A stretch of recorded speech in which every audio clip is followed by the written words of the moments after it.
हवन धुन गूंज रही स्वाहा स्वाहा, हवन धुन गूंज रही स्वाहा स्वाहा, हवन धुन गूंज रही स्वाहा स्वाहा, हवन धुन गूंज रही स्वाहा स्वाहा। हवन महक सुनी विष्णु जी आए, हवन महक सुनी विष्णु जी आए, विष्णु जी आए संग लक्ष्मी को लाए, दूनहु जने झूम रहे स्वाहा स्वाहा, दूनहु जने झूम रहे स्वाहा स्वाहा, हवन धुन गूंज रही स्वाहा स्वाहा, हवन धुन गूंज रही स्वाहा स्वाहा। हवन महक सुनी शंकर जी आए, हवन महक सुनी शंकर जी आए, शंकर जी आए संग गौरा को लाए, दूनहु जने झूम रहे स्वाहा स्वाहा, दूनहु जने झूम रहे स्वाहा स्वाहा, हवन धुन गूंज रही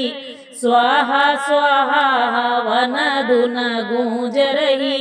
स्वाहा स्वाहा, हवन धुन गूंज रही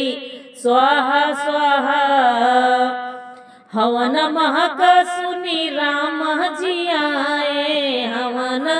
महक सुनी राम जी आए, राम जी आए संग सीता को लाए, राम जी आए संग सीता को लाए, दूनहु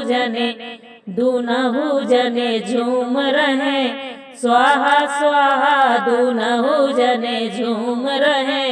स्वाहा स्वाहा, हवन धुन गूंज रही स्वाहा स्वाहा, हवन धुन गूंज रही स्वाहा स्वाहा। हवन महक सुनी कृष्णा जी आए, हवन महक सुनी कृष्णा जी आए, कृष्णा जी आए संग राधा रानी लाए, कृष्णा जी आए संग राधा को लाए,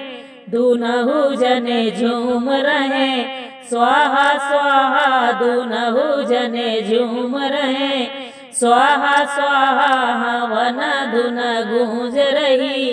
स्वाहा स्वाहा, हवन धुन गूंज रही स्वाहा स्वाहा। हवन महक सुनी गणपति जी आए, हवन महक सुनी गणपति जी आए, गणपति जी आए संग